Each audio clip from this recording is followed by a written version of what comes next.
सविस्तर prime time.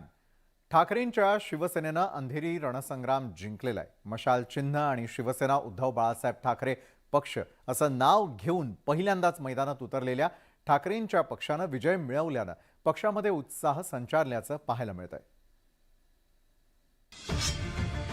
ठाकरेंच्या शिवसेनेचा पहिला विजय, अंधेरीत अखेर मशालचाच प्रकाश, ऋतुजा लटकेंचा एकतर्फी विजय, इतर उमेदवारांचा दारुण पराभव। मशाल फडकली आणि भगवा फडकला। महाराष्ट्राला दिशा देणारी ही निवडणूक होती। उद्धव साहेबांचा हा विजय आहे मोठ्या प्रमाणात। विजय त्या शिवसेनेचाच आहे आणि याच्या पुढे पण राहील। विजयामध्ये या विजयाचं श्रेय हे शिवसैनिकांना आहेच। सत्तांतरानंतरची पहिली विधानसभा पोटनिवडणूक जिंकल्यानंतरच्या शिवसेना उद्धव बाळासाहेब ठाकरे पक्षातून उमटलेल्या या प्रतिक्रिया। अंधेरीचा रणसंग्राम अखेर उद्धव ठाकरेंच्या शिवसेनेनं जिंकला। धनुष्यबाणाकरता झालेल्या रस्सीखेचानंतर पक्षाला नवं नाव आणि नवं पक्षचिन्ह मिळालं। त्यामुळे अंधेरीचा रणसंग्राम जिंकण्याचं मोठं आव्हान उद्धव ठाकरेंसमोर उभं राहिलं होतं। ऋतुजा लटकेंच्या उमेदवारीवरून झालेल्या संघर्षात ठाकरेंची प्रतिष्ठा पणाला लागलेली, पण त्यानंतर भाजपनं माघार घेतली आणि अपेक्षेप्रमाणे शिवसेना उद्धव बाळासाहेब ठाकरे पक्षाच्या उमेदवार ऋतुजा लटकेंनी एक हाती विजय मिळवलाय। अंधेरी पूर्वमध्ये फक्त 31.74% मतदान झालं होतं। एकूण 86,570 मतदारांनी मतदान केलं। यातील तब्बल 66,530 मतं एकट्या ऋतुजा लटकेंना मिळाली। लटकेंनी 53,724 मतांनी विजय मिळवला। मिळालेल्या मतांनुसार एकट्या लटकेंना जवळपास 75% मतं मिळाली आहेत। मी म्हणेल हा विजय हा माझा नसून माझे पती श्री रमेश लटके यांचा आहे। त्यांनी पूर्ण जी राजकीय त्यांची जी कारकीर्द होती त्यामध्ये त्यांनी जी जनसेवा केली, जी विकास कामं केली, त्याचा पोचपावती ही विजयामध्ये झालेली आहे। नव्या पक्षचिन्ह असलेल्या मशालसह लढलेल्या पहिल्याच निवडणुकीत शिवसेना उद्धव बाळासाहेब ठाकरे पक्षानं दणदणीत विजय मिळवला। त्यामुळे याचा जल्लोषही पाहायला मिळाला। मतमोजणी केंद्राबाहेर कार्यकर्त्यांनी जल्लोष केलाच, त्यासह शिवसेना भवन आणि मातोश्री परिसरातही पहिल्या विजयाचा आनंदोत्सव साजरा झाला।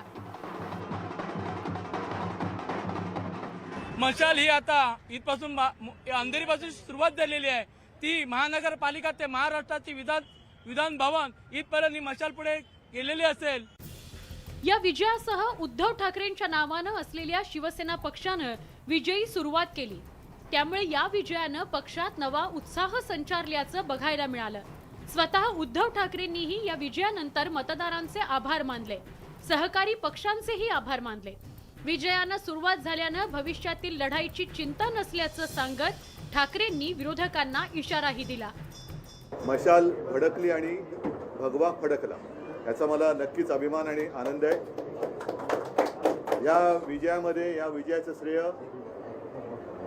हे शिवसैनिकांना आहेच, पण आमच्या सोबत काँग्रेस, राष्ट्रवादी, वंचित, त्याच्यानंतर कम्युनिस्ट पक्ष, संभाजी ब्रिगेड, आणखीन सुद्धा अनेक जे हितचिंतक आहे त्यांनी सुद्धा मेहनत घेतली। त्या सगळ्यांना मी धन्यवाद देतो। एकंदरीतच अंधेरीचा रणसंग्राम एक हाती जिंकल्यानं शिवसेना उद्धव बाळासाहेब ठाकरे पक्षाचं नाव आणि पक्षचिन्ह असलेली मशाल घराघरात पोहोचल्याचं स्पष्ट झालंय। त्यामुळे हा विजय पक्षाला नवं बळ देणारा ठरलाय। आता या विजयाचा आगामी निवडणुकांवर किती परिणाम होतो हे पाहणं महत्त्वाचं ठरणार आहे। यापुढे होणाऱ्या ज्या मिनी विधानसभा समजल्या जाणाऱ्या निवडणुका आहे, विशेषतः मुंबई महानगरपालिकेच्या निवडणुका, या शिवसेना उद्धव बाळासाहेब ठाकरे पक्ष कशा जिंकणार याकडे आता सर्वांचं लक्ष लागलंय। खरी ऊर्जा जी आहे, खरी प्रेरणा जी आहे, या मशालीपासून शिवसैनिकांना किती मिळाली हे येत्या निवडणुकांनंतर स्पष्ट होणार आहे। व्हिडिओ जर्नलिस्ट प्रवीण शेट्टीसह उदय जाधव, न्यूज 18 लोकमत, मुंबई। अंधेरी पूर्व निवडणुकीमध्ये जरी शिवसेना उद्धव ठाकरे पक्षाच्या उमेदवार ऋतुजा लटकेंचा विजय झालेला असला तरी या मतमोजणी प्रक्रियेमध्ये नोटाची सर्वत्र चर्चा होती, कारण ऋतुजा लटकेंपाठोपाठ दुसऱ्या क्रमांकाची मतं ही नोटाला मिळाली आणि विशेष म्हणजे इतर पक्षांच्या तुलनेतही नोटाला अधिक मतं मिळाली आहेत. मात्र यावरून शिवसेना उद्धव बाळासाहेब ठाकरे पक्षानं भाजप आणि बाळासाहेबांच्या शिवसेनेवरती आरोप केलेले आहेत. नोटाला मतदान करण्यासाठी पैसे दिल्याचा आरोप विरोधकांनी केलाय.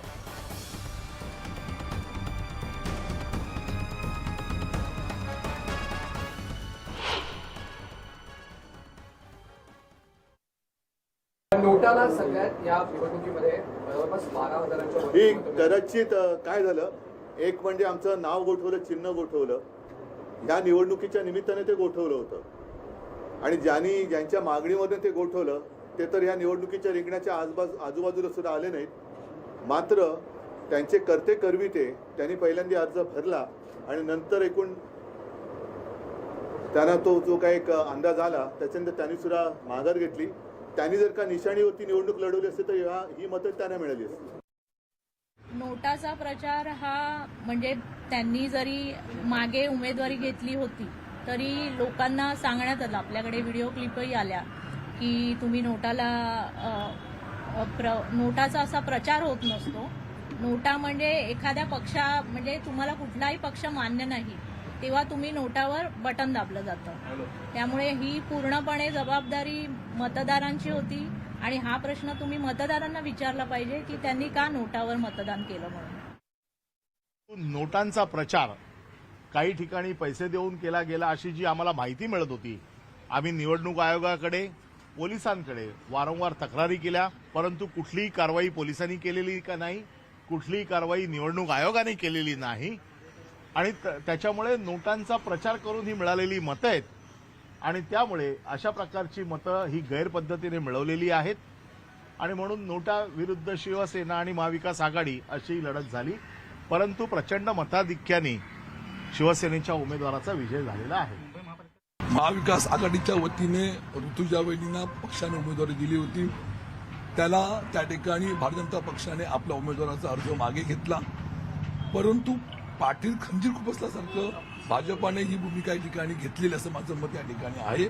त्यांनी पाठिंबा मागे घेण्यासाठी घेतला असेल तर त्यांनी त्या ठिकाणी शांत राहायला पाहिजे होतं, पण नोटाच्या माध्यमातून त्या ठिकाणी त्यांनी महाविकासाचा जो राग आहे तो व्यक्त करण्याचा प्रयत्न केलेला आहे, परंतु जनतेने त्यांना धुडकावून लावलेले आहे ही वस्तुस्थिती या ठिकाणी तुमच्यासमोर निश्चितपणे आहे.